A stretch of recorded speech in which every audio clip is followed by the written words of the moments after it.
And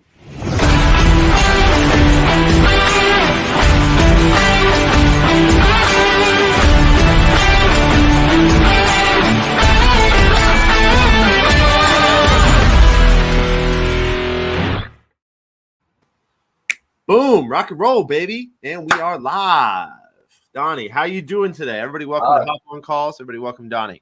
Hey, what's going on, brother? I'm stoked to hang out with you, man. It's going to be a lot of fun. I'm in Atlanta right now doing a bunch of keynote speeches, and it's just fun to get to do live cold calls with a bunch of people to prove you can do it on the road, do it from anywhere.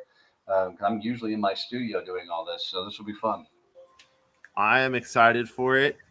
Quick shout out to today's sponsor, which is, as always, Kixie, your all-in-one business telephony solution. During today's live broadcast, I'm going to be using Kixie's Power Dialer to make sure that we have lots of conversations and make lots and lots of phone calls. If you guys have not checked out Kixie, if you're not using technology in your B2B outbound process, I don't know what you're doing. Happy to have a conversation with anybody about that. But with no further ado, Donnie, let's talk a little bit of shop here. So what I really am excited for today is you don't work in B2B tech, right? So Correct. 90% of the people that I work with and 99% of the people that have come on this show are in B2B tech. But when I put it out to LinkedIn, I said, hey, who do you know out there that is the best on the phones? You got recommended by like 2 or 3 people. So I'm really excited to have you here and have you share your method. Donnie, what do you do and who are you going to be calling on today? Yeah, for sure. So I run 3 companies. One of them is the fastest growing networking organization on the planet, where I bring business owners together, form these peer mastermind type groups and help them grow their businesses through introductions and getting them to the right connections. We run a Champions Table mastermind where we teach small business owners how to grow and scale their business. And then the third company is I'll say it, it's LinkedIn, they don't like this word, but it's the Badass Business Summit. So we have a business summit we do every year in Fort Worth, Texas, where people come in from all over North America and we teach how to grow and scale businesses. Okay. And then I'll be calling today. When I do live cold calls, I call business coaches and consultants because usually they're desperate for business. And so when the phone rings, they answer. So it's the fastest way to get into a lot of fun conversations because it's really cool when people can hear the interactions and the dialogues. That's right. And what are you calling for in particular today? What do you? So I'll call and talk to them about the networking groups. Okay. And for me, cold calling is a very fun activity, mainly due to the fact that as long as you stay human, they'll have a conversation with you. There's an unwritten law that says, salespeople, we're allowed to be rude, crude, nasty to them and the likes. So I just try and get to a human to human conversation as fast as possible. And the more you can show that you're just another dude on the phone having a conversation, the more they lean into the conversation. And they'll have a lot of fun too. You won't hear them on your end, but we'll be laughing, making fun of things, and we'll just have a all-around fun conversation. But we're going to talk to them about actually starting one of our networking groups in their area. I like that. I like that a lot. That's gonna be really cool. What's a little bit different about my process is I'm going to be reaching out to B2B tech founders today. I have a list of early stage company founders. What I do is, and I'm going to be calling on behalf of my own business, which is Hopp Consulting Group. I help B2B tech companies build process and structure around cold calling because a lot of tech companies say, hey, it's 2022. Cold calling's dead. We just need LinkedIn automation and email automation, and boom, there's your go-to-market, right? Why do we need to call people? Well, process, structure, and technology, it becomes an actual very scalable, very affordable way to have conversations with people. So that's my whole shtick. Yeah, no, that's pretty cool. And, the only thing that I ever need to cold call is a phone and a city, and then I'll take care of everything from there. So, I don't care what city, just name any city in the U.S. and that's who I'll be going after. Like city or how about like Chicago, Illinois? Chicago works. Chicago? We'll go with Yeah, Chicago. So it's just got to new. walk people through my process. Only thing I'm going to do is I'm going to type in Chicago Chamber of Commerce. And the reason I use the Chamber of Commerce is because they always have an up-to-date directory. And they will traditionally give you a first name and last name of the person and a direct phone number to them. So it's a very proactive way to get to the right connections. I'll go to the directory, I'll type in coach or consultant, and then I'll just go straight down the line and talk to all these people. Love that. So while you're looking that up and you're looking there, I'm going to go ahead and hit go on my side. If I start talking out of the blue, that's because I got someone on the hook. Perfect. We'll see what we can do here. First. I've got lunch coming on the way too, so it's even more fun. This is completely real life stuff that I'm going to have lunch while we're doing dials and everything. So I like that. Where's my audio?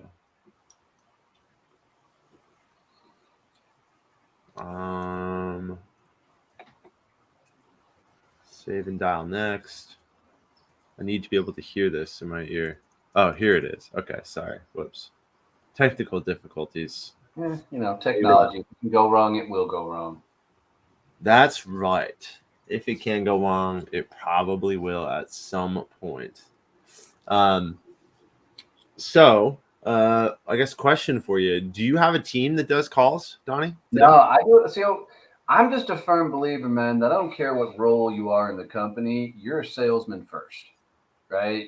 Everything else comes secondary. So even hey, this is Kevin with Hopp Consulting Group. How you doing today? Yeah, Ben. My name's Kevin. I actually run my own company. It's called Hopp Consulting Group. I know I'm calling you out of the blue here. Did I catch you with a minute to have a quick conversation?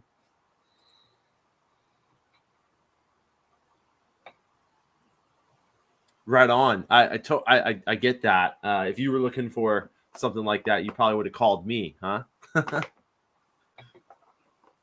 Exactly. Ben, question for you. I work with a lot of B2B tech companies to help them establish a strong culture inside of their sales organization around calling, doing things a lot like this. Do you have a team that makes outbound calls today?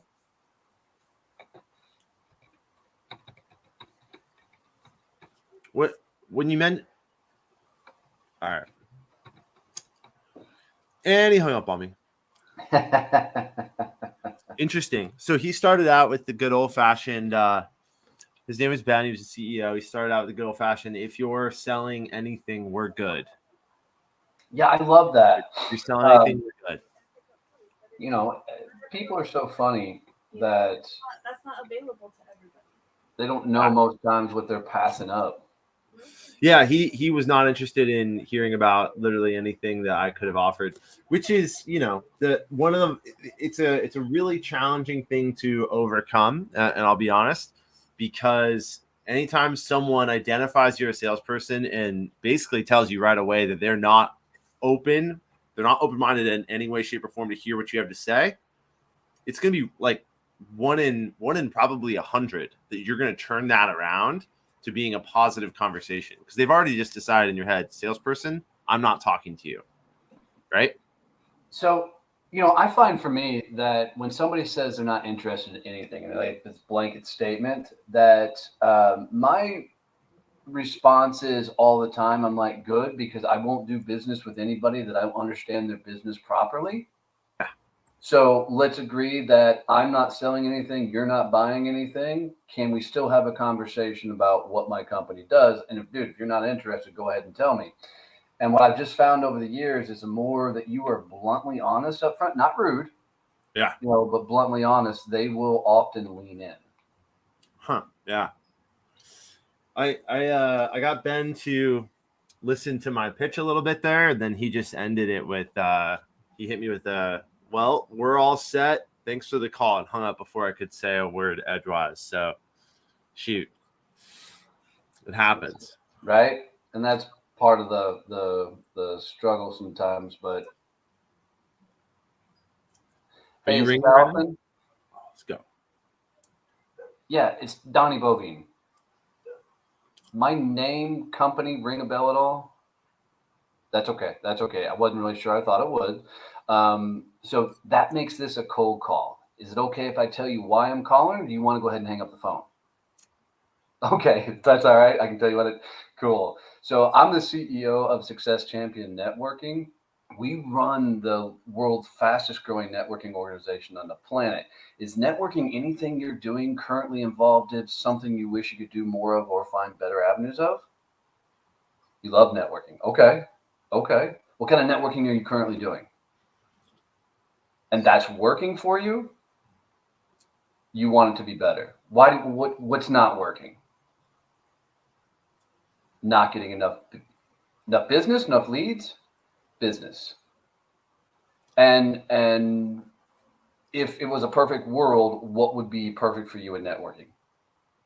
A shit ton of business. I get that. That's the way I feel as well, right? For sure, for sure. Is it okay if I tell you a little bit about our organization, how we work, how we function, and if it's not something you're interested in, you totally can tell me all about that. Cool. So we literally changed how the world networks. We run different styles of meetings. It's more of a mastermind, peer group strategy. We only bring business owners together. They meet on a weekly basis. It's all virtual, low cost per month to be a part of that. Access to the entire US. You're in. I haven't even said anything. But it sounds like something you're already interested in. Okay. All right. So let's do this. How about I invite you out to one of our meetings? You can see how it goes. And if you're still interested, then we'll talk about you actually joining a champ. Okay, cool. What email address do I send the information stuff to? Okay. And then how do I follow up with you? Perfect. I'm going to send that stuff over right now, and we'll show you a couple of different meetings you can hop in on, and you're okay following up with me afterward in case you'll absolutely follow up. Perfect. Well, thank you so much for your time, Allison. If you need anything, please holler back at me. All right. Thank you, dear. Bye-bye. Well, that was fun. Winner, chicken dinner out the Right? gate. Right? That's not unusual. You don't usually get it that fun and that easy, that quick. So, but that was fun.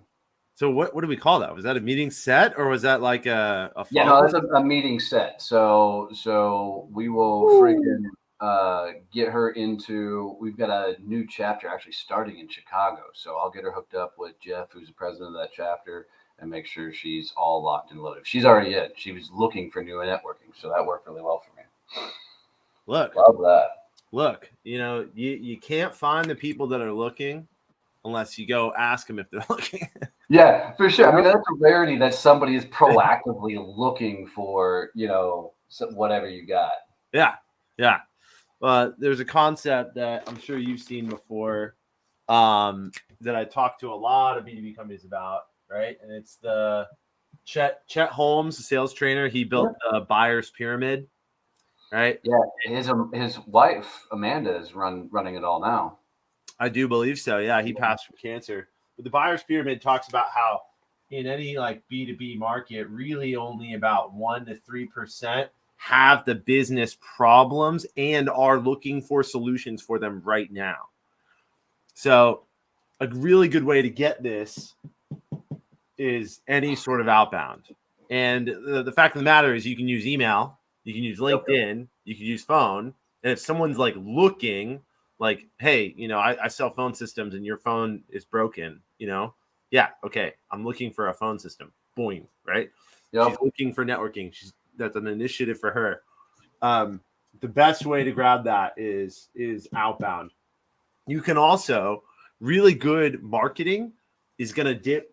It's going to not only get this, but it should be able to get some of this, right? The next tier below the top 1 to 3% is going to be people that have the problems, aren't currently looking for a solution, right? If you have the problem, really good marketing is going to get your attention and pull you in. That's the idea. With outbound sales, I always argue that you can get all the way to the, about 70+% of your market you can go get with outbound sales, because you can educate people on the potential business problems, educate them on potential solutions. But there's always going to be people that simply don't have the problem and therefore they're not looking for a solution, right? For sure. And it's about 1 in 3 conversations you have. It's 30%. It's the biggest piece of the triangle. So that's why resiliency is really, really key part of outbound. Yeah, I've got another way I look at it as well, and I like that a lot, is I got the 20-60-20 rule. And so what that means is 20% of people are never going to do business with you. No matter what you do, no matter what you say, they're just never going to do business with you. 20% of the people are instantly going to say yes. They've been looking for it. They're excited, just kind of like that call I was on, right? This is right up their alley, and they're ready to rock and roll. Sales happens in that 60% that doesn't know about you, doesn't know if they need your product and service. That's when sales happens. So you're only really selling to that 60%. You just got to have the conversation to find out if you're dealing with that 60% of the population. So it's a fascinating way to look at it. Yeah. So it's 20% will do business with you right away. 20% know that they don't and they will never. Yep. And then 60% is that middle ground where they need education. They need the conversation, right? In order to get to the point where they could even consider a sale.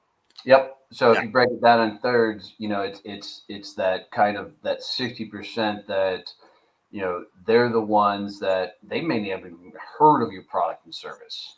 And that, that it's an offer. Those are the people that you're actually selling to. So every conversation, you got a 1 in 3 shot of hitting that 60% when you got to sell. You've also got a 1 in 3 shot of hitting that 20% that can say yes.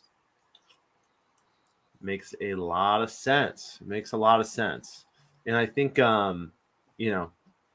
I was mentioning, the problem is when you talk to the people that are for sure not in market, it discourages people, right? Yes. They end up saying, oh, well, this doesn't work, right? Because the first 3 people I talked to today said that they weren't interested.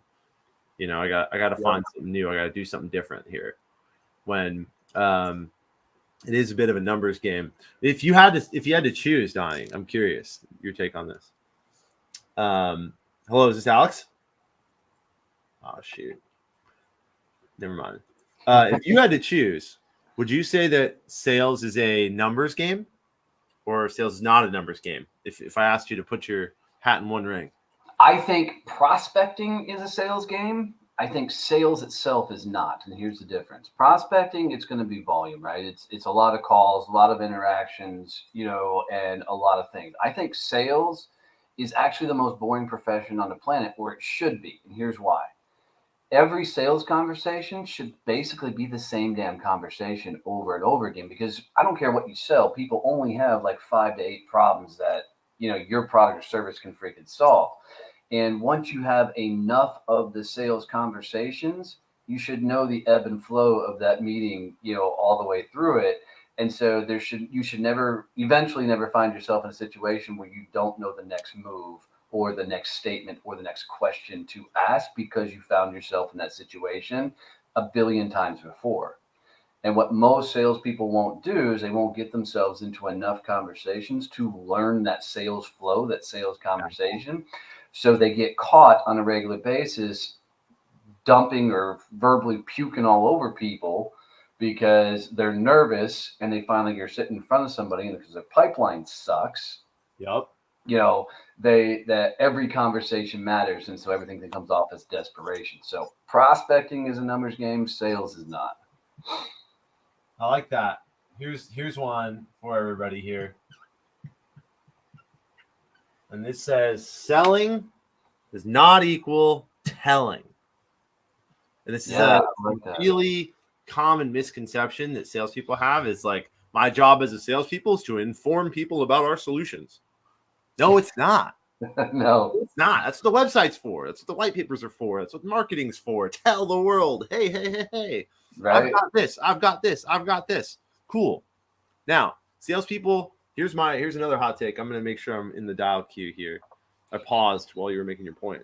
Here's my other take. Salespeople will be replaced if all you're doing is telling.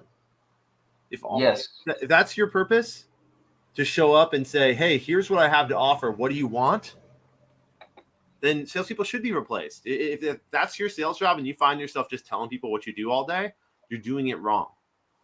Sales, 100%.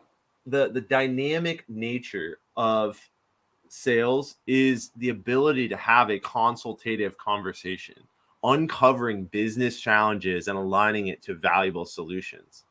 It's not showing up, word vomiting everything about what you do and what you have going on and your solutions and all that, and then hoping that they say, yes, I want that, right?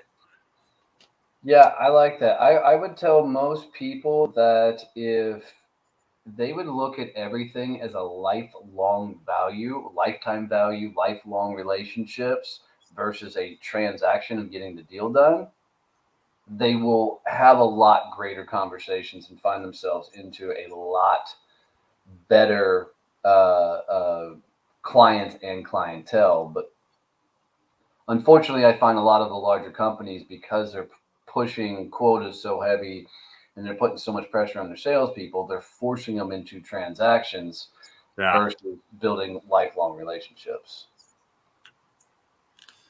Well, it can be tough. I've had a number of sales jobs where I carried a bag in the past, and I felt like we had to be very transactional. Mm-hmm. So I don't know. It's hard to. I think that's another thing, is that a lot of people probably don't realize that you can find the right sales job for you. Not every sales job is the same. Not every market's the same. Right. Not every prospect is the same.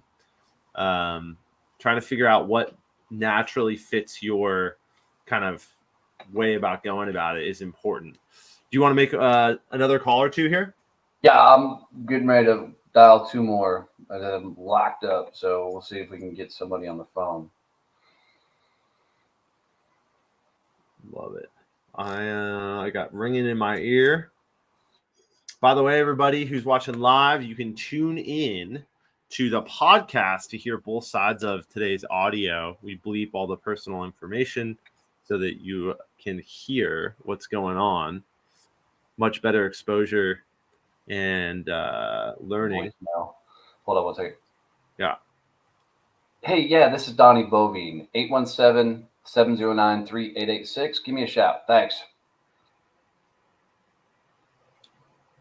So complete the number out, but that's how I leave a voice message every time.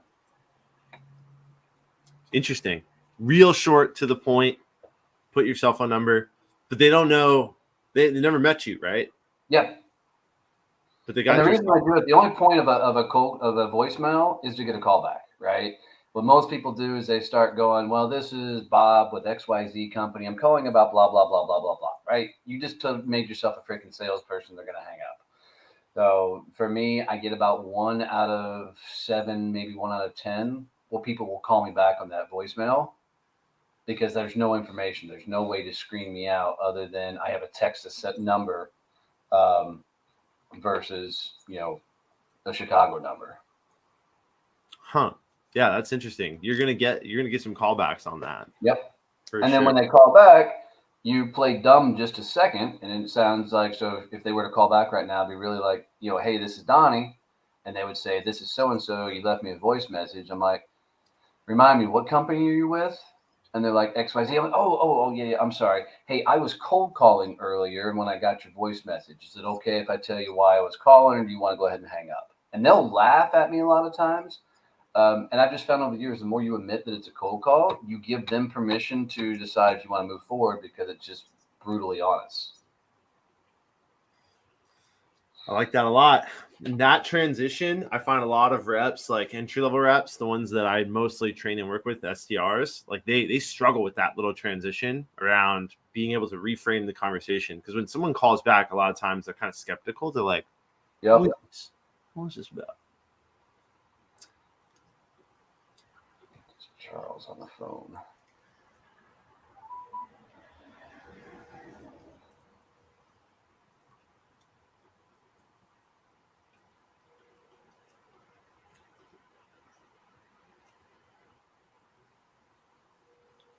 Come on.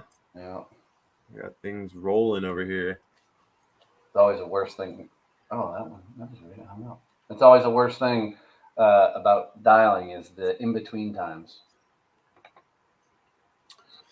Yep, we get a decent amount of it on the show, as you can imagine. But sure.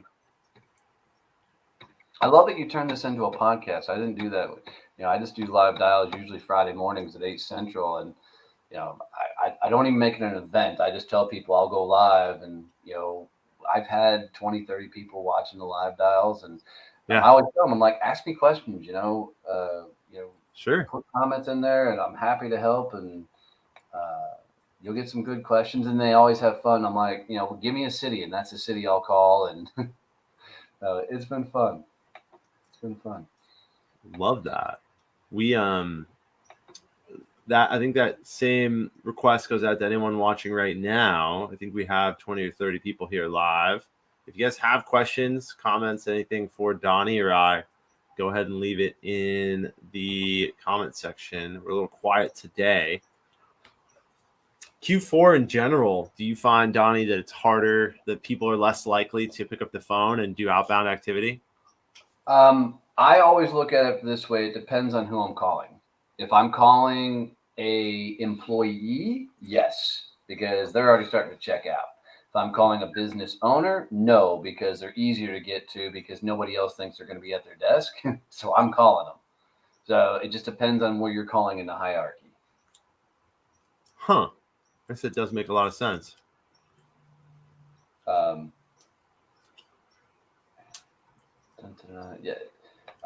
CEOs and entrepreneurs are going to work. They'll take off like Thanksgiving Day, they'll take off Christmas Day, maybe New Year's Day, but otherwise they're working. And, most of your CEOs, most of your entrepreneurs understand that they are the salesperson. So if they're the salesperson, then they got to be out getting after it, because if they're not selling, their business isn't growing. Oh, and I'm always a firm believer that you call from the top down. I'd much rather have the CEO of the company, get me to a vice president of sales or something, because now you've already got a better advantage in that conversation. Interesting. So what if someone's watching this and they sell a point solution? They sell something that. Say that again. What if you're a what if someone's watching this and their job is not to sell to the C-suite? Their job is to sell to people below the C-suite. I would still call the C-suite. You would still call the C-suite. Yeah. So, a funny quick story. When I was selling sales training, I worked for Sandler Training for a number of years and was a sales trainer for them. And the person who usually made the call on the sales was usually a vice president of sales. So I would call the CEO and say, look, you're probably not the guy that can help me, but let me tell you what I do, and then tell me how to proceed. And, oftentimes that CEO would laugh. He goes, yeah, that'd be the VP taking care of all that stuff. I said, well, you couldn't possibly transfer me down to the VP. And they're like, yeah, hold on one second. You get the CEO transfer you to the VP of sales. Now you've got this whole different, dynamic of conversation, because now the VP's like, why the hell is this guy, getting introduced to me by the CEO? Yeah. So it gives you a leg up. Yeah, I'll go as high up the totem pole as you absolutely can go. Kevin? That was a Google Voice thing. See if Drew picks up.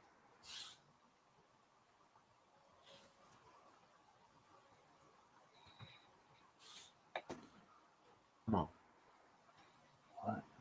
This is a weird site.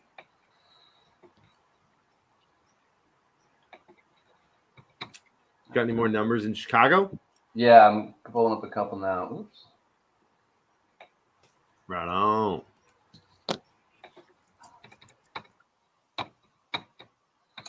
Yeah, I remember I was in a training once upon a time and was just blown away. The guy just walked to the front of the room and started live dialing cold calling. And I thought, my God, this guy's got cojones on him. And then I got mad. I'm like, why am I not doing that? So from that point on, I started doing live dials in front of the rooms I was training. One, because I wanted them to see it really in action. But two, they just call me back. The two, I wanted to them to hear the dialogue of the conversation.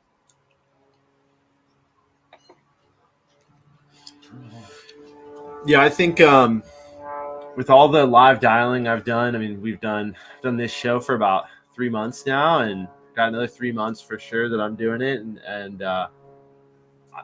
so many hours of live cold calling that I think my next thing that I want to do is cold call live on a stage in front of people.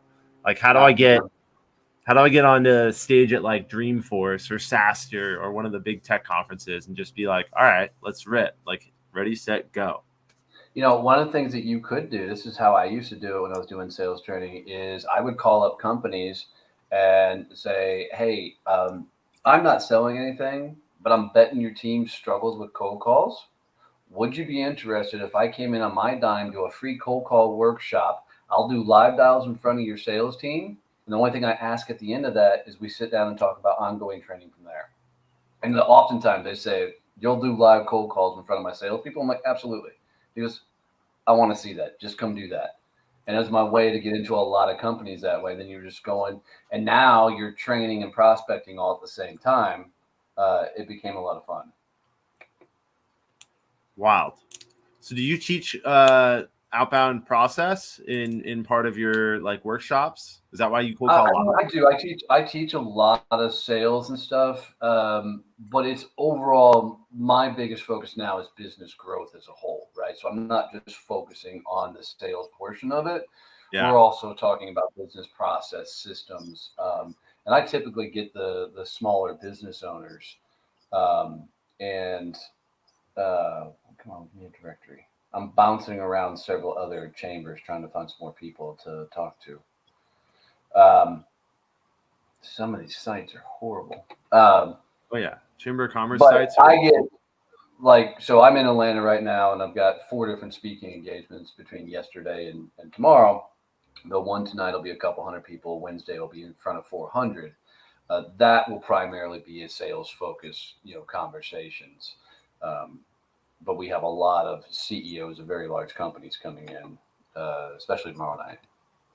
Right on, right on. Cheryl Hayes has a good question. Can you speak on how to find and connect to the right people to cold call to?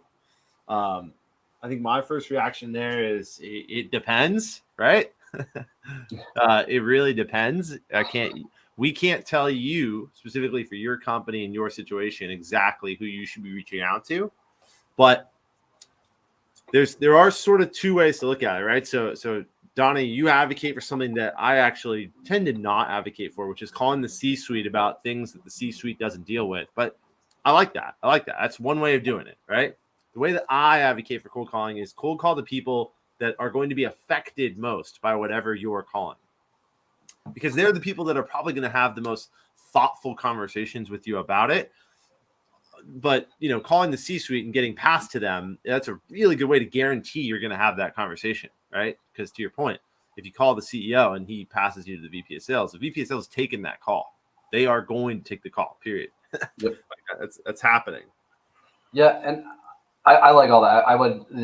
What I would add to that just a little bit is, look at who's purchased from you before.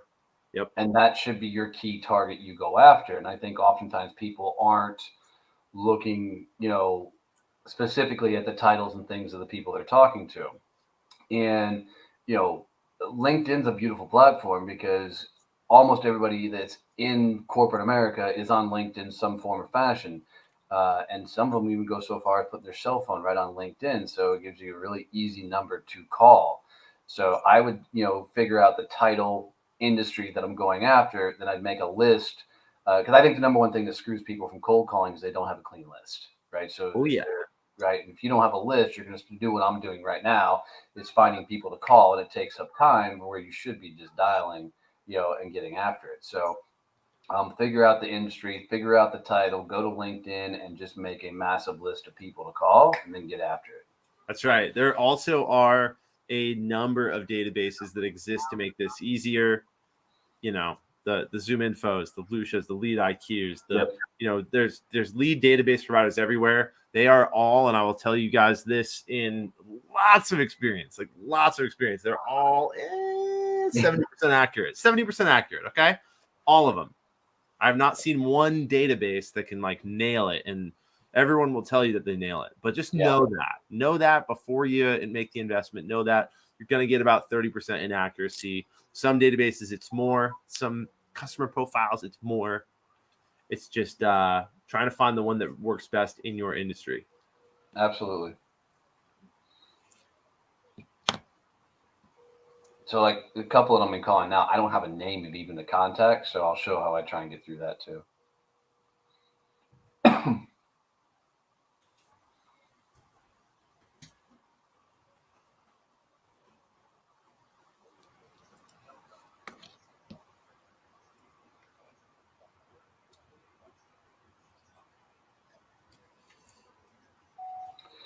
Hey, David, Donnie Boivin, 817-3886. Give me a shout. Thanks. Kevin with Hopp Consulting. How you doing today, Eric?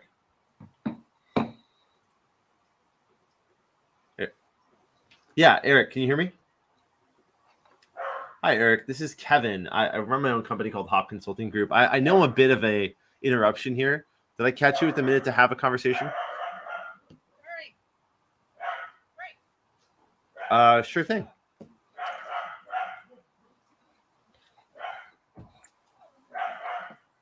Eric asked to be on the do not call list. So I have a word for people. I have a disposition that I put for people like that.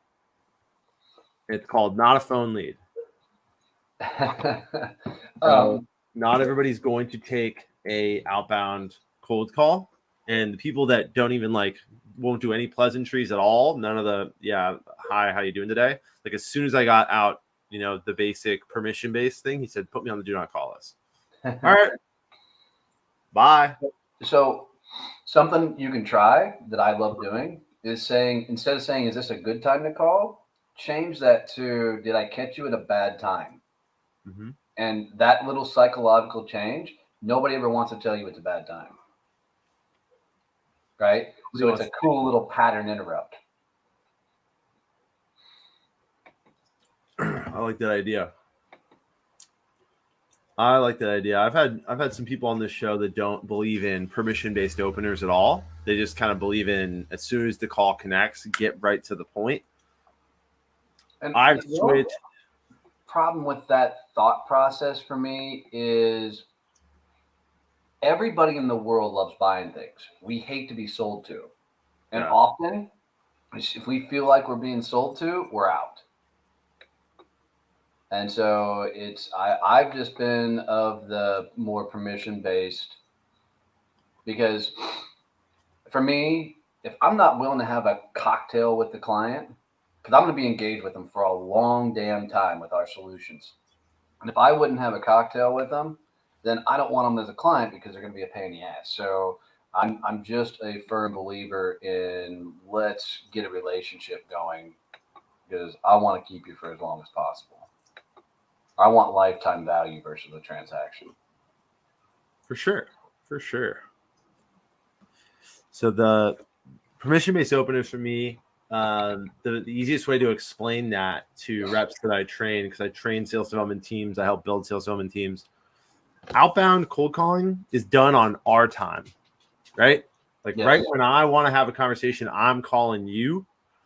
Just because I call you when I want to call you, when I want to talk, does not mean that right now is a good time to talk about that stuff, right?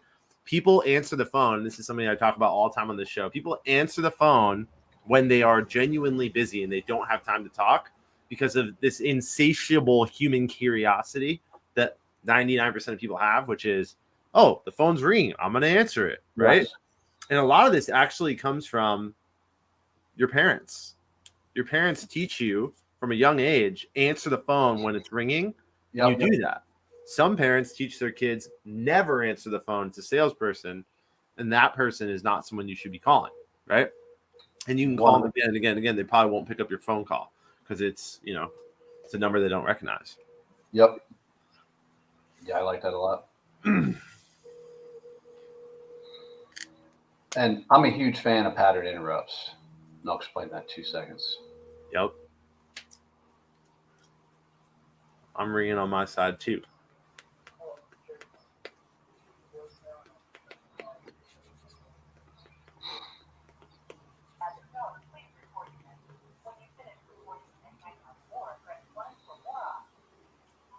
Hey, Jerry, Donnie Boivin, 817-886. Please give me a call. Thanks. So what I like to always get people to understand is when you're cold calling, you got to think about where they're at. Most people, they're at their desk, they're working on something, they're in the middle of a project, right? Your call is literally interrupting their day. So what you have to do is you have to get their attention focused on you. And when somebody answers the phone and you just go at them and start immediately trying to sell them, you're not going to get their focus. So I always start every call off with, hey, Kevin, Donnie Boivin, and then I'll shut up. And the reason I do that is they have to register in their head, do I know Donnie? Have I heard this name before? And I've actually done a couple of live cold calls where somebody's like, actually, Donnie, I know who exactly you are. I've seen your YouTube videos. I've seen this. I'm like, oh, well, that's a unique thing to happen, on a cold call. And then I'll just go right into it. And then I'll always say, Hey, Kevin with Hopp Consulting. David, how are you? Yeah, my name's Kevin. I actually run my own company. It's called Hopp Consulting Group. Did I catch you at a bad time? It's about work stuff. If you have a minute, I can get into it. If there's a better time to have a cold conversation, I could do that as well. Don't want to interrupt.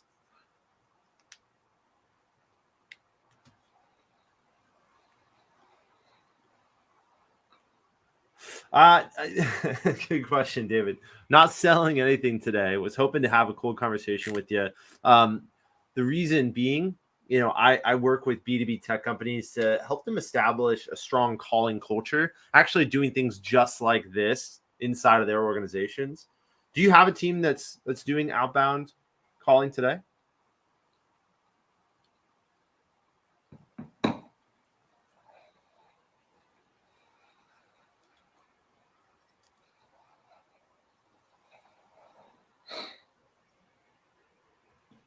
Oh, so this is not Click Therapeutics. Okay. Sorry about that, David. Have a great day. The same first and last name. that's awesome. Wrong business. Right? Well, that goes right back to that whole 70% rule on the list, right? Yeah, for sure. And this is a list. I'm actually working a list that had been phone verified, meaning the numbers, I know they do connect if they're ready to connect. Right. But you can't solve for, the team that does this kind of stuff. They call and they say, hey, is this David at blah, blah, blah. Right. And David's like, yeah, this is David. And then that's all that they do. So David runs a family business in the container business. Not at all what I was calling for. So, well, can you work with companies outside of tech? That's a good question. The answer is maybe. I don't have any clients that are outside of tech. The approach that I lean into and all the modeling that I do. So as a consultant, I start in a spreadsheet because without the business sense of what is this going to net into, what are reasonable conversion ratios, what are all that, I have all that pretty well figured out and dialed in for B2B tech. I don't for other segments. And when I start in that spreadsheet, I can make a very clear and present business case, which we then go do a test case, a pilot study, whatever you want. And I can nail that, 90+% of the time for B2B tech. So that's why I work almost exclusively with B2B tech. I don't know if that makes sense. Well, I like the niche. Most people won't stick to a niche, but if you can own that particular niche, then the sales call is the same sales call damn near every time, and that makes it a lot easier to sell. That's the idea. That is the idea. And that's why I was trying, I did mention B2B tech in my pitch.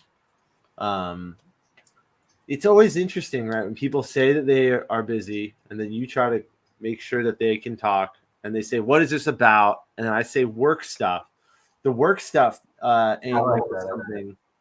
it's something that I've been doing past few months. I've been advising some of my teams to say work stuff so that people go, okay, all right, I can have a conversation about work. Go ahead. Because I think what people say, what is this about? They're trying to filter out the people that are, home refinancing and freaking, Yep. what are all the things that everybody gets cold calls about all the time? B2C, business to consumer. Yep. I'm trying to narrow it down to I want to have a business conversation with you about your company and your business, not all that other stuff.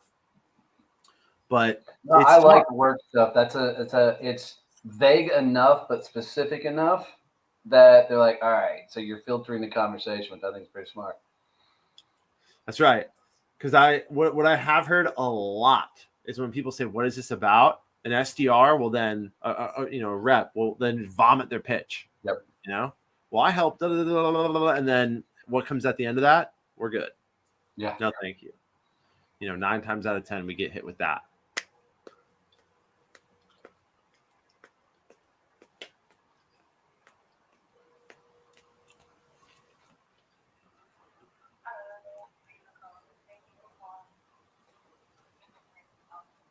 And I have a rule: if I can't pronounce their name, I'm out.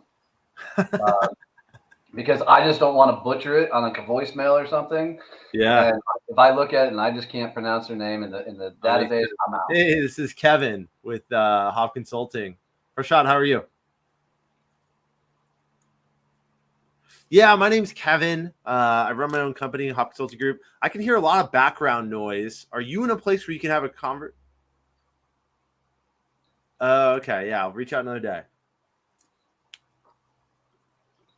Good. Yeah, that guy answered the phone, and as soon as he started talking, I could hear like a crowd of people behind him. And when I brought that up, he said, "Yeah, I can't talk right now," and he hung up, which is cool for me. In my process, I keep this in my list. Kixie's going to dial him next time I dial this list, right? If I don't have a conversation, I can just put a disposition of keep in sequence, and he's going to stay in that sequence of calls. So you always want to build a system that allows you to come back to people like that. It's a big part of what I teach. Nice. I like that.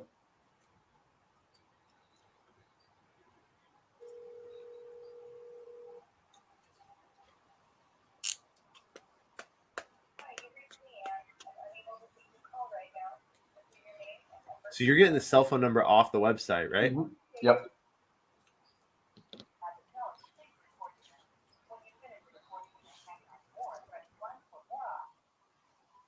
Hey, Leanne, Donnie Boivin, 817-6.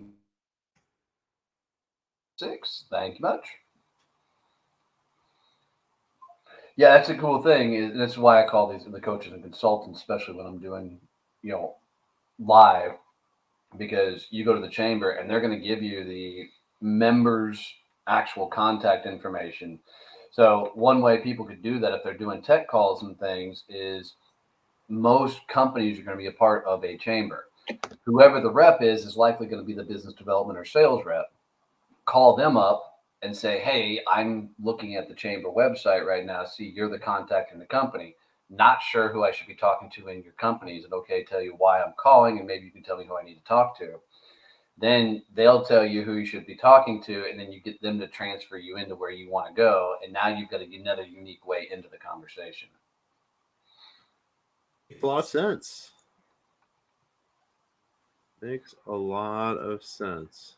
It's interesting. Like this is why I'm really happy that you're here, Donnie, and you're sharing this with the audience because you have such a very, very different market, right? Very different. Like, the companies I'm calling, I can almost guarantee you none of them are part of a chamber of commerce.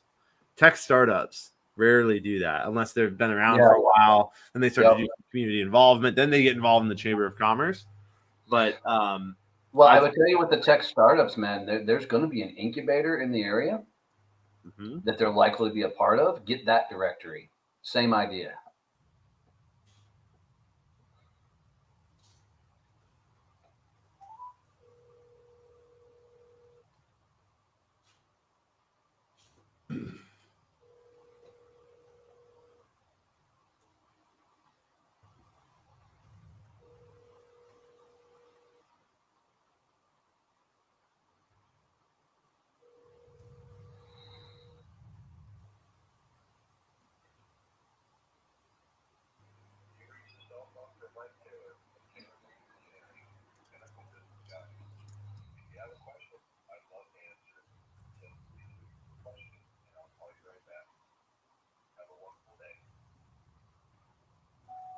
Hey, Mike, Donnie Boivin, 817. Thanks, sir. And I have a rule that, a voicemail or their tonality will tell you a lot on the call, and you have to match them where they're at. So if they're a very slow, methodical type speaker, you better slow your pace down really quick to meet them at their level. That is very true. And this comes from a lot of this. What I keep this up over here because I try to remind the reps that I coach. I have 4 clients right now, and the reps sometimes they get into the swing of things, and they're not really paying attention to your pace, volume, tone, and energy on the phone. Yep. And those are the things that separate good callers from normal callers, right? Agreed. If you're not a call center agent, if you're a valuable, smart, dynamic business professional, you have to use your pace, volume, tone, and energy to differentiate yourself on the phone. Agreed. That's something I'm very passionate about. I'm not sure who I'm supposed to be talking to. This is Donnie Boivin. My name sound familiar at all? Hello? Well, that was weird. Could barely hear him, and then he hung up. Huh. Very odd.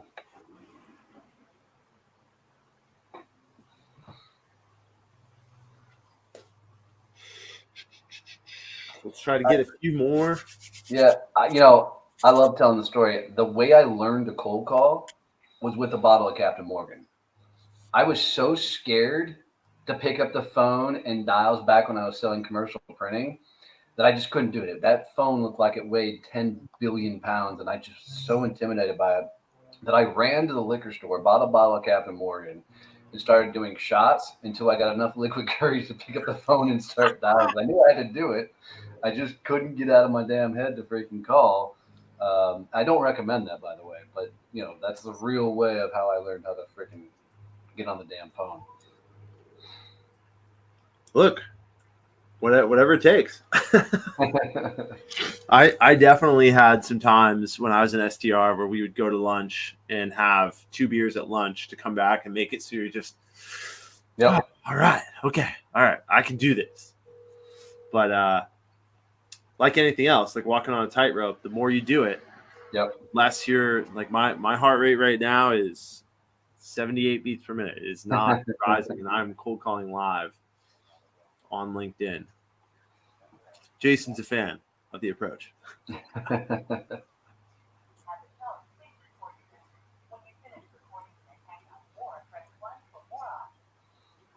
Hey, Bernie, Donnie Boivin, 817. Thanks, sir.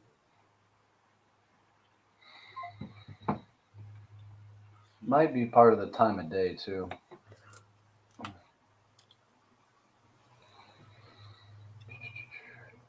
couple others.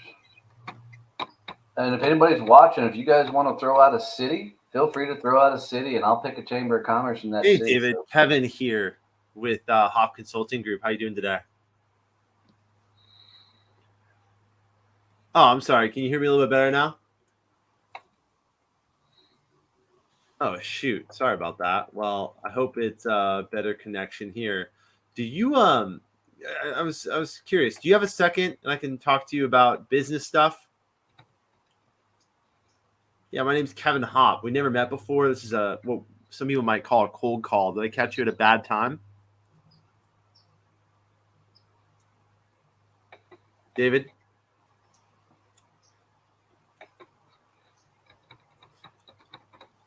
So we're going to do what I call the double tap. You ready for this? Yep. Sorry, we got disconnected. Exactly what I'm going to say. If he picks up. Come on, David.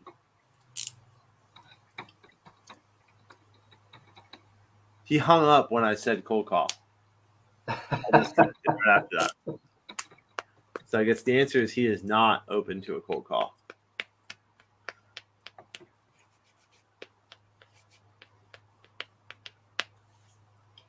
Come on, David.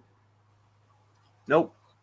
And I'll tell you, Yep. if you guys are watching, man, you should absolutely find somebody to partner up and do cold calls with. And I'll tell most people, I want you to find your most smart ass friend that you have, because I want them, New Yorkers. Okay, we'll call it that way, bud. Um, if I'll just put it in the Manhattan Chamber of Commerce. Um, but if you get the most smart ass friend you can find to do cold calls with, all I want you guys to do is you go, like you go, I go, like Kevin and I right now.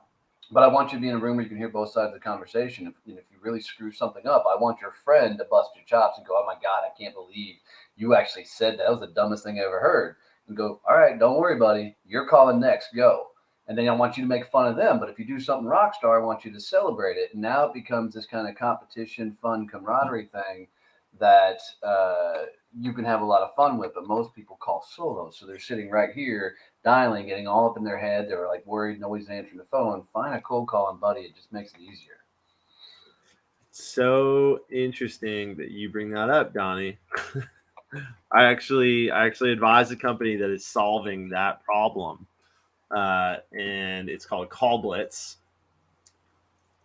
Highly recommend, if you guys are out there, anyone out there, you can use Call Blitz for free. It's a fantastic technology, but it's a bit better way for you to call with friends. So you should be using tech. You should be using something like Call Blitz. It's like Zoom, but it's purpose built for cold calling with your buddies. Keep track of how many dials you made, how many meetings you set. It's pretty neat technology. Anyone out there wants to talk about Call Blitz, let me know. That's awesome. Don't dial alone. That's our big saying, is don't dial alone. Love that. That was a perfect little advertisement, Donnie. I appreciate that. You're welcome, man. You can give me that $20 later. That's right. I'll Venmo you. I want to get one more on here. I'm running over here. Yeah, me too. I'm dialing in New York now. You know what's interesting? I've heard, so I can hear their voicemails as the system's hitting their voicemail. I've heard 4 or 5 people today that said in their voicemail, "I prefer a text message." Have you done any outbound BD texting? If we have the stuff, then yeah, we will. If we know for sure it's their cell.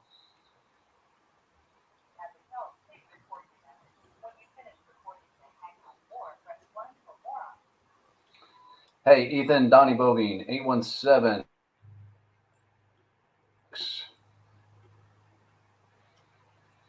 Yeah, in this day and age, I actually think having their mobile number is more powerful than having their email, because it's just people are so used to responding on their phones, and there's a psychological thing that if you get a text message, you're going to respond. And we've had a lot of success. So, like when I speak on stage, I always will end like, "Hey, if you send the word success to 817-318-6030, we'll send you a whole bunch of free things and materials you can use." And to get the materials, people then have to give us their email address. And so it's a 1-2 punch where they're opting in, and it is worked very, very well. Very high conversion rate off stage. Huh. I like that. Yeah, anytime you can get someone's direct line, you know it's their direct line. I mean, that's money. Yeah. That is money. And what's fun is for the last hour or so, you and I have been sitting here talking, teaching, prospecting all at the same time. Why more people don't do this, I just don't understand. I don't know, man. I don't know. But we should probably wrap up here when you're done with this call. Yep.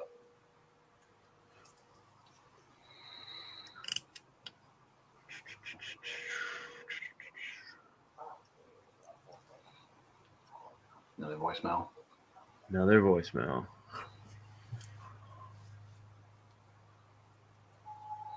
Hey, Rob, Donnie Boivin, 817.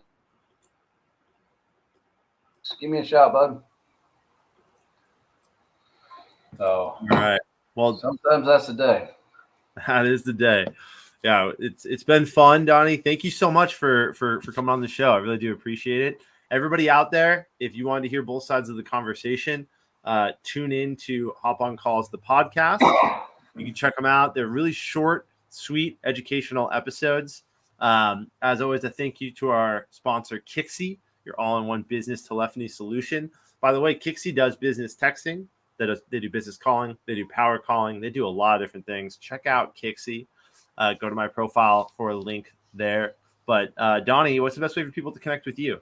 Yeah, so DonnieBoivin.com is the fastest way to get me on all the platforms. And guys, do me a favor. If you got any value out of today's episode or any of other Kevin's other episodes, do him a favor and share this out with one other person that could get value from this. So if somebody else is struggling to make cold calls and dials, tell them about the show and literally share an episode with them. It's the coolest thing you can do to really help him reach a wider audience. Having my own podcast, I'm telling you, the biggest struggle is growing the audience. So it means a lot to be able to share this out with one person.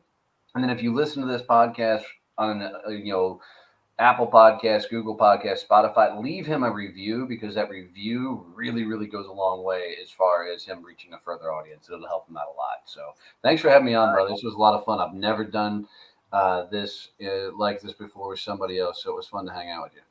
Absolutely. Donnie, thank you so much. And like everybody, like you said, please everybody go like, comment, share. That would be huge. Appreciate you. Absolutely. All right.